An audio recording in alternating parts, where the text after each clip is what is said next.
What's going on, guys? Welcome to week number 4 Wednesday videos. We've got league updates, recruiting as usual, but this round of teams we're going to have the Odessa, Amarillo, Little Rock, and Denver recruiting boards for this week. So take it away, sir. We're going to do Odessa and Denver to start us off.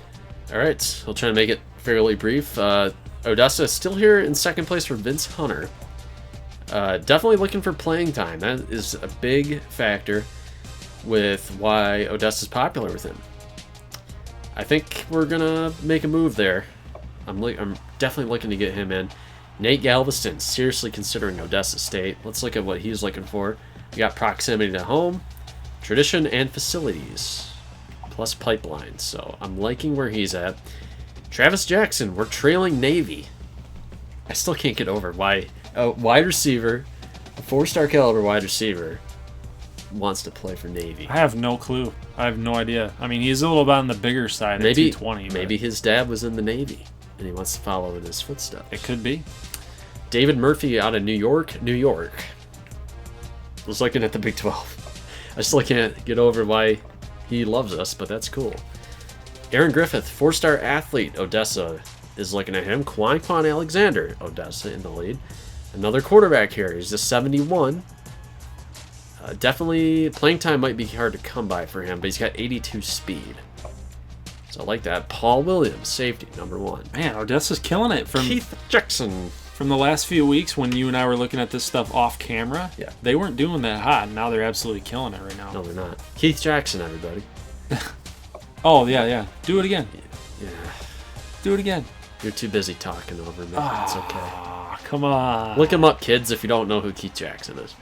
Tim Rosario, man, this is shaping up. This is really shaping up. Good recruiting class. Jeez, they're in the lead for almost everybody they're going after. Yeah, Kleck, I'm having a hard time with this. He's definitely looking for proximity to home, and that is a problem. Yes. Because he's looking at Kentucky, West Virginia, Ohio. Unless Shreveport really, kills it in the next couple weeks. He's going to Ohio. Sorry. I'm sorry, Jack. We're failing him. We're failing him pretty hard. So that's the it's board. It's not our fault, though. Yeah, I know. So that's the board. These guys we might be looking at later. Like we said, I mean, our class is a little top heavy right now, and we might be revisiting these guys at the bottom later. All right, let's look at the board here for Denver, and we're in 9th place for Gunnar Rivers, and we're entering week 4. I'm going to make an executive decision here, and we are bailing on Gunnar Rivers. He is off the board. It's probably a smart call because it doesn't really fit what seems to be his style. Right, and they're open to doing a little bit more passing. It really depends on personnel, but they have Alex Makovich. I've talked about him before. He's waiting in the wings.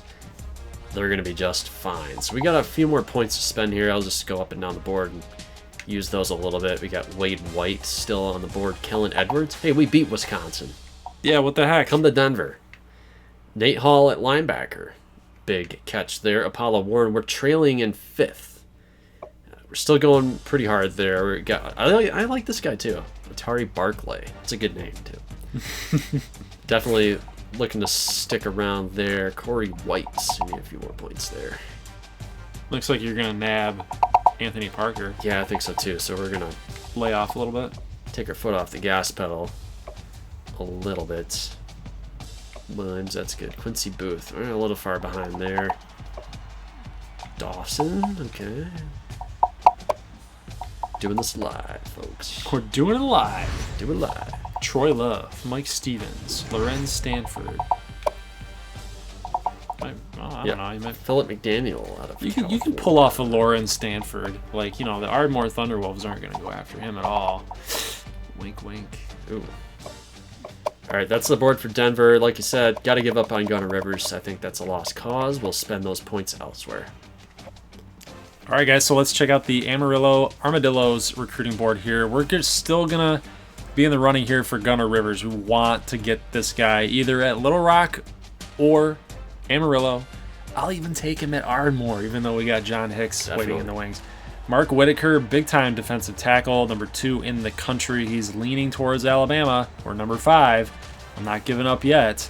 even though he's not really looking. What's the D plus there? Oh, where was it? Championship contender. Yeah, that's pretty big. But the other things that are keeping us on the board are the A pluses and A's. Yeah, so maybe just stick with it.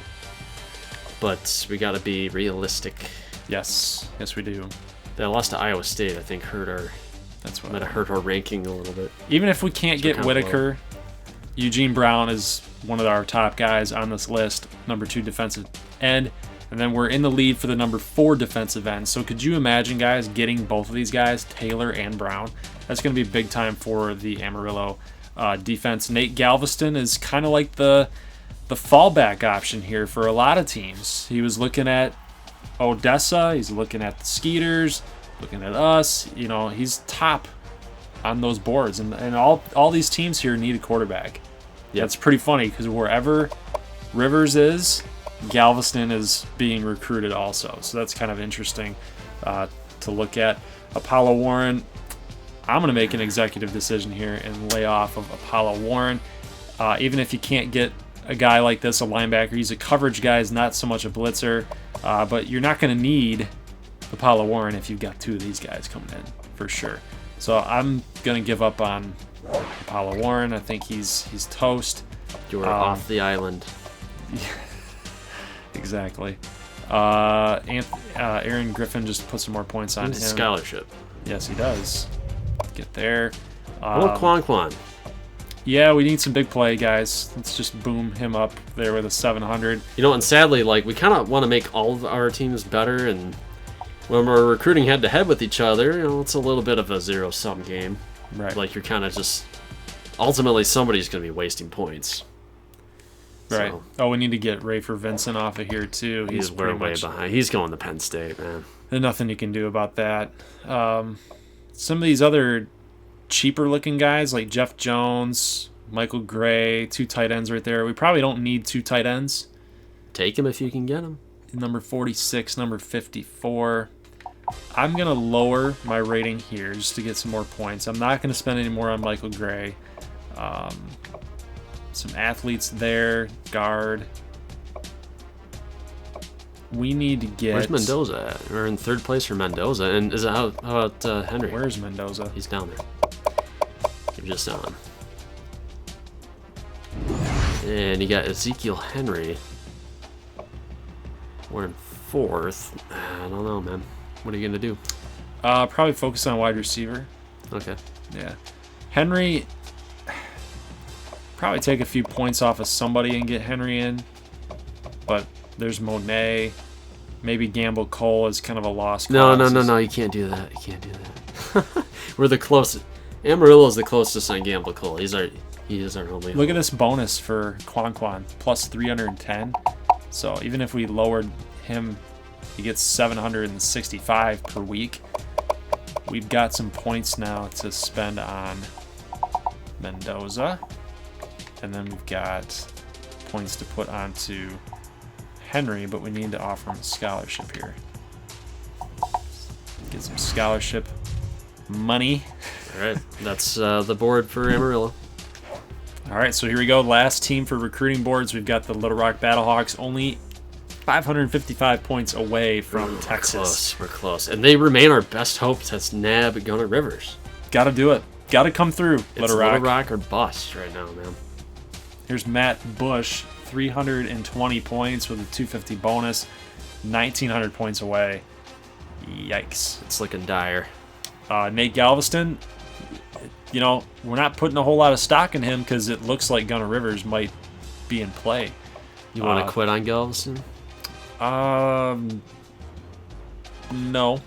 We're in his top 5. Yeah, but, I mean, we're trailing those other teams pretty hard. If he cuts us off, then we'll get rid of him. I love him. He's a cool dude. Nate Galveston, yeah, he is. He's good. He likes our teams. He's cool. Apollo Warren looks like he's going to Texas. If anything, I'm going to pull back and maybe put some, like, 400 points on him. Maybe add some of those onto Galveston. Try to bump him up a little bit. Okay. It's basically a 1-week shot. If after this week Galveston says, no, I'm making my cutoff line and you guys aren't it, If the Prairie Dogs and the Battlehawks aren't it, then yeah, then we get 500 points back. So we're tied with Texas Tech for this tight end. Brooks Tompkins were in first place. That's good. Mike Monet are only 90 back. There's a Camus sighting. Yeah, so it looks pretty good here for Little Rock. We're not in the lead for a lot of these guys, but we're definitely in the running for a lot. We might need to pull off a loot collect. Ugh. We let him down. Can we look at his board again? Who's the closest team? It's up to the Skeeters. Yep. It's Skeeters or bust, I think. Yep. So sorry, Jack. We gotta do what we gotta do. Let's get Dante. Prairie Dog. Oh, come on. Yeah, Give me a break. That's part of the strategy, man. We want the Prairie Dogs to start putting all their money towards trying to go get Dante LaBelle. Okay. So who's Buckley looking at? Where's he at? I know McAllen was high on his list. It's really it looks like McAllen versus LSU. So you're gonna go a bit harder. Yep. For AJ Sapp. I like that name. That's a pretty good name. From Devils Lake, North Dakota. Jared Rhodes. We're in the lead for Jared Rhodes. Third. He could be a good quarterback prospect. Yeah, not too bad. So that's that for the Battlehawks. All right, guys, so before we head into Little Rock practice, we're going to focus on these guys this week because there's some breaking developments happening out of Little Rock camp. On Wednesday morning, freshman backup quarterback Rhett Bollinger, we checked out his Twitter feed at Bollywood97. His Twitter reads, quote, "I love this song," laugh emoji. And what is that song? Put me in coach. I'm ready to play today. Put me in coach. I'm ready to play. Put me in, coach. I'm ready to play. Wow. Okay, so guys, here's the deal. In high school, you could get away with that kind of thing, but in the college ranks, not so much. ESPN's all over you. The media is constantly all over you, even if it's not ESPN. I mean, you've still got the school media. It's everywhere, guys. And he's got to be smarter than that. But we believe, based on what we've seen in practice, is that senior leadership, as well as head coach Buddy Monroe, caught wind of this Twitter post, had a talking with Rhett, and then made him delete it. So the rumor is that he either got caught and he deleted it, or he deleted it because he felt bad and he was embarrassed by it. So kind of interesting that a freshman quarterback is throwing his senior quarterback under the bus pretty much. You normally don't see this kind of thing inside the same room as guys that play the same position. So obviously not good team mentality by Rhett Bollinger. So we're actually going to go look at them now in practice and check out and see what's going on with Little Rock camp. So we're at Little Rock practice. Okay, and Carter Ashe is still taking snaps with the first team. So that has not changed. He still has the support of the coaching staff here.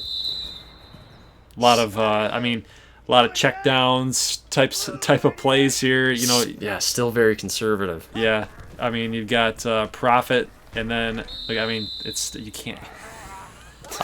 It's a disaster. It's bad though. It's disastrous. I mean, this kind of stuff might work for any. Look at the coverage. Their defense is playing really good though. You got to give them some credit. So maybe it's affecting Ashe's performance, because when he goes up and plays and practices against really good defenses and he can't really move the football around. Yeah, I think he might just be overthinking it. Here's some easy slants for Ashe too, and he's still like okay, that was a good completion and everything, but they were right on McFadden right there. Okay, now here is Colt Gardner. Now he is third on the depth chart. However, with the recent antics from Rhett Bollinger, he's taking the snaps here. Also with the first team. Now, I don't know what this says, because Ashe is now losing reps to a backup. I don't know if there's a good, and he's not as good as Ashe. No, he's not. He's not as good as Bollinger. Yeah. Probably not. I mean, the thing with Gardner is that he's got that leadership thing going on. He's a leader type of quarterback. He's a field general, right? He's definitely not as talented. He can make the throws that you need him to make, but like these contested throws, not too good at it. Right. So he is. I mean, so that's about the worst thing you can get from a coaching staff is mixed signals. So the coaching staff, they're publicly saying, Carter's our guy. They're sending a message to Bollinger, but then they're giving first team reps to the number 3 quarterback. Right, so you have no idea. This situation's a mess, everybody. It's a mess. You just have no idea what the heck they're going to do. Well, how about Amarillo? We're just going to do this very briefly, but their offense needs some work, and they've had a whole bye week to work on some stuff. And we were taking playbook suggestions. So we decided to go with Clemson's playbook.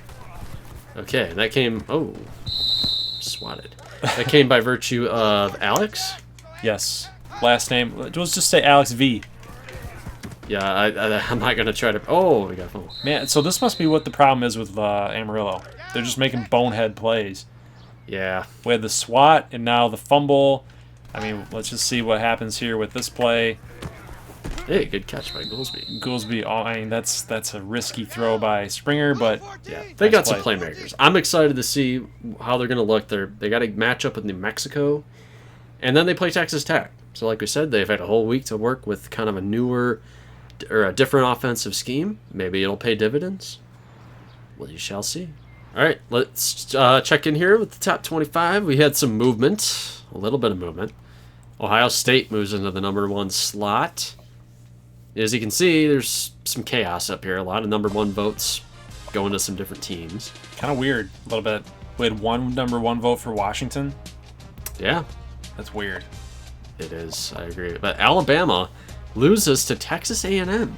Good. Who we Good. saw against Shreveport a couple weeks ago. And Shreveport could have beaten that team. That's pretty telling. Shreveport played Texas A&M closer than Alabama did. Yeah. Just to put that into context. That's pretty telling. Looks like I was talking up South Florida last week, and it looks like they fell. What's up with all these FCS teams? I don't know. Not sure. Early season tune-ups. So South Florida loses at Michigan State. Notre Dame creeps back up into the top 25. And another team from the American, Memphis Tigers. Now let's look at receiving votes. Are we making any traction? And the answer to that is no. Maybe next week. Yes. Hopefully, I mean, if we can get some of those W's.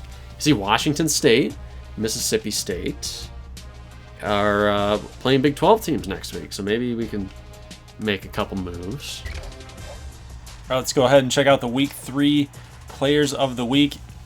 No surprise yet again, the Offensive Player of the Week is Robert Bishop. He's still killing it. It's 3 weeks in a row. I've said this about Holly for Denver, but we might have another Heisman candidate. Robert Bishop. I mean, he's just racking up passing yards. I mean, he's built for that kind of offense. Ty Underwood with 8 tackles, and he had that forced fumble. I believe that he had the fumble/interception against Kentucky. So he gets the honors for Big 12 Defensive Player of the Week. All right, guys, so let's check out the Heisman. I say that with quotations, air quotations, because it's not updating right now. They've got Blumrick as the leader, although he doesn't have any stats. No, he's a true freshman. And then they got Bozeman, the center. Hey, number 2. Centers are very important. They are, but not that important. Yeah, so we're probably 1 week away from these guys falling off. I mean, it's just the way the rosters are set up because they have it programmed that these 5 players start on the list. So, I mean, I'm seeing some movement down here with Sam Darnold. He's not a factor. And Whaley here is doing pretty good for Arkansas. Right. So Whaley and Darnold probably belong on this list, and these 3 don't. Right. So we'll check again next week, and we'll keep you guys updated on the Heisman watch. Like, I think Holly and Bishop are going to make their debuts on this list fairly soon. I would agree with that. All right, so let's check out the injury report. Just checking out some new guys to the list. We got Nelson Watts, the running back. I think he's probably He's the number 2 for Broken Arrow. He's out for 5 weeks with an arm fracture. It's pretty big for them. And that's really the only new injury to add to the list. So we Right. still got our Denver guys knocked out. Amarillo fighting off some injuries, but that is it for this week. All right, now is the time for our Week 4 previews. Yeah, we went over this a little bit in the last video, but we'll talk a little bit more about these games. Just kind of our schedule. We'll go over them really brief, but now it's our time for our official picks. Okay, Nebraska State. Now, we are technically worse than Bowling Green. But, I mean, if you look at our offense, we're still doing pretty well offensively. And, we got our butts handed to by a MAC team earlier in the year against Western. But Western is better than Bowling Green. So, I'm liking the way our defense is playing, actually. And our passing game is there. It's pretty solid. Especially against some pretty good competition, Western Michigan and Minnesota. Right. Bowling Green is definitely the weakest non-conference team that we are going to face. I think this will be close. I think we'll underachieve a little bit, but I think ultimately at home we're going to get the W. I think you're going to get the W. Like I said, I thought that you were going to go you were going to win every game, but if you were going to lose one, it would have been to Minnesota, and I'm still sticking to that. I think I was wrong about the Minnesota game, but I think you're going to take care of Bowling Green. I say by a touchdown. You will win by a touchdown. I think that's fair. Now, Northwestern, defense rated fairly generously here. This is a good team. I mean, they're 2-0. They're ranked. And you got Little Rock going up against that defense with their quarterback issues. And their rushing issues. They can't even run the ball. No, their offense is stagnant right now. Yeah, so I'm not really... Which is causing their defensive ratings to be bad because they're constantly on the field. Right. And they had that crap fest against Tennessee. I mean, that was a bad all-around game. But Southern Miss and Central Florida, they've given up 3 touchdowns. Right. And Ashe is reported to still play. I don't think they're going to put Gardner in, but they're going to send Bollinger a message. I mean, maybe they were going to play Bollinger if he didn't do what he did. That's probably what the senior leadership was trying to tell him. It was like, hey, you just probably cost yourself a start. Don't, kids out there, don't get in your own way. Okay. That's the lesson to be learned Yes. here. In Team Builder. We're That's the teaching lesson. life lessons here on the Go Glover 9 channel. Just do things the right way. Be a good teammate. Help your friends. Help your teammates. Okay, now we have Oregon State, Odessa State. This is the battle of the OSUs. Which OSU are you picking in this game, my friend? Good point. They're both OSUs. I'm going to go with Oregon State. Oregon State, huh? Yep, I'm going with Oregon State. Yeah, Good defense, better defense. Yep, they lost. They coming off a loss at Utah by a touchdown. Odessa has not beaten a team with a win yet. The game against UTEP was very sloppy. They're coming off a bye week. I don't really know what to expect. I think this is going to be Montana Flynn's game to shine. I think he will knock off. Wow. So what? So you're going in close? Odessa State close? Yeah, it'll be like 34-28 or something. Wow. All right. Camu at Cincinnati. Camu coming off that win against Cal, I think they're riding pretty high. Oh, yeah. I mean, that Jake Fritz run, that Sidney Layton run, they've got everything clicking for them right now. The defense is playing well. If they can shut down a Cal team, since he's probably going to get shut down as well. All right, now Amarillo, New Mexico. New Mexico is 2-0. They've beaten Pittsburgh and UTEP on the road. They thrashed Pitt. I mean, that's kind of scary. That's kind of scary. Yeah, now they're going to make their home opener against Amarillo. So I think Amarillo on paper has the definite edge, but when they're putting up fewer than 300 yards a game, yeah, that's pretty bad. Like we said, they're working on a new, different kind of offense, which is not good when you have to do that 2 weeks into the season. Well, now's a better time than any before conference play. So the best time to install an offense is April. Well, yeah, I understand that. But if it's not working, right, you have to make a choice. And if you're going to make that choice to suck, then you're making your bed. So right. So now Amarillo, I think they're going to, New Mexico, they run the option. So this might be a little bit more on the low scoring end again. But I think Amarillo on paper is so much better than New Mexico. I think they got this. Now, Indiana, a B+. B+. Going up against ACU, who's putting up 539 yards of offense. The passing game is lights out right now. And, I mean, Notre Dame, TCU, Virginia have not given them any problems. I don't think Indiana will give them any issues either. Yeah, I like how you finished that off as a guarantee. You let in with, like, maybe. But yeah, don't try to sell it any other way. This is not going to be close. No, we did hear from Coach Deloach from the media. We did. Let me pull up his interview right now. So, he was asked, since ACU is such a stacked team and winning in blowout fashion, would you start considering revolving your running backs, like starting a new guy every day, just so that when you head into conference play, you've got fresh legs? Right. I mean, they've got David, they've got Reed Jr. and McCoy, who have not seen a ton of touches. I mean, JaCrispy and Jones have really gotten the majority in the early going. But, I mean, McCoy is very good himself, so he's right there, too, competing for carry.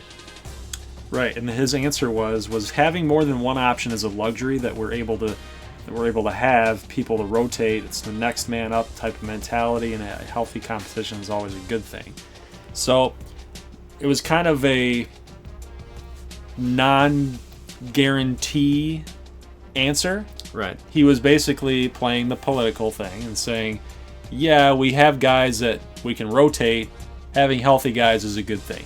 Right. And End of sentence. We saw Stoudemire last week in the fourth quarter as well. So they are really starting to mix things up a little bit. Now, Washington State, still a pretty good team. They're off to an 0-2 start in their conference play. They've lost to USC and Oklahoma State. Not by very much. So this is still going to be a very big test for Midland State. Who's going to take this one? I might pick Wazoo. I'm going with Midland State. Okay. Yep, I think both big-time offenses. But I think Midland State's got it. All right. Now, Broken Arrow is going to go at Mississippi State, so they're going to take on the SEC here. And, I mean, when I look at the performance so far, Mississippi State looks like a complete football team here. Yeah, I think that this one's going to go... I went with... our team builder team in the last matchup, in a tough matchup with Washington State. I got to go with the real life team here with Mississippi State. I think that they're going to take care of business against Broken Arrow. Like you said, they're too complete. Yeah, the stacked. Defense is there, offense is rolling too. Now Troy at Shreveport. Yeah, we got to go Shreveport all the way, man. I believe in the Skeeters now. Now their pass offense so far is outperforming their rushing offense in terms of national ranking. But I like the defense too. They're sitting at number 14 in the country. So Shreveport, they've kind of unexpected, really. They've got some things to build around there. They're no scrub. Now Houston at McAllen. This was a rivalry game. Houston pretty good themselves. I mean, I'm guessing they played an FCS team. Okay, 56-0. So that explains the turnover and the 109 yards allowed. I don't think they've seen the Matadors yet with those 538 yards of offense per game. They're just untested right now. Houston is. Right. So I would expect that McAllen should come on in and roll. It's going to be a fun game, though. I do think Houston will get some points there. So that does it for week 4. Yeah, so let us know who you guys... Yeah, let us know who you guys have, and if you're all team builder this week, or you got some real life teams you think it's going to pull off some W's here. A little more meat on the bones this week than the previous week. Oh yeah, it's starting to come to a head a little bit. So I believe this is the last week before conference play. We got another one. Okay, so week 5. Oh yeah, that's right. We have 5 weeks of this, right? And then week 6 we get into conference play. So let's just take a peek there. Yeah. Notice Ardmore and Nebraska are off, so you guys have 3 CPU games to look forward to. Yeah, That'll be fun. Should be fun. Next 2 weeks, here we go, right? Stay patient, everybody. Guys, if you like this episode, make sure you leave a like. If you're interested and you're intrigued about both of my teams, Amarillo and Little Rock, their situations, Amarillo's offense struggling, Little Rock's offense struggling. What do you think is going to happen with the Rhett Bollinger and the quarterback controversy type of things going on? Do you think it's going to explode? Do you think Bollinger is going to end up winning the job?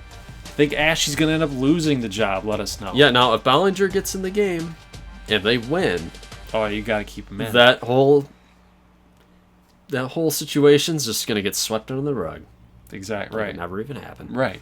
Oh, he won. It's all about winning. It's all just win, baby. All right, guys. So we'll see you on Saturday for week 4 action. Keep it right here. Make sure you hit that subscribe button if you like it, love it, you want more of it. If you're new to the channel, that's what you got to do. So I'll see you guys on Saturday. Peace.